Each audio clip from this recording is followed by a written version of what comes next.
তুমি যদি সৎ হও বন্ধু, তুমি ঠকবে। তার কারণ তুমি যখন সম্পর্ক করবে, তোমার ভিতরের সব কিছু দিয়ে তুমি সম্পর্ক করবে।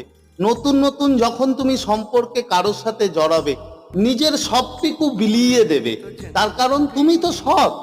তাই সৎ মানুষরা বেশি ঠকে। তুমি ঠকবেই তোমার এই জায়গাগুলো যদি তুমি ঠিক না করতে পারো। কিন্তু বন্ধু, যখন তুমি নিজের সবকিছু তাকে বিলিয়ে দিলে, তাকে উজাড় করে দিলে, সবটুকু দিয়ে তাকে ভালোবাসতে, দিনের শেষে সেই মানুষটাই কিন্তু তোমাকে বলবে যে তোমার কাছে আর কিছু নেই। সে তোমার প্রতি তার ইন্টারেস্ট হারিয়ে যাবে, তার আগ্রহ হারিয়ে যাবে। তার কারণ তুমি যে সবকিছু দিয়ে তাকে ভালোবেসেছো, নিজের সবকিছু দিয়ে তুমি তাকে সম্পর্কটা রাখতে চেয়েছিলে। তাই বন্ধু, কখনো সবটুকু দিয়ে ভালোবেসো না, কখনো সবটুকু দিয়ে ভালোবেসো।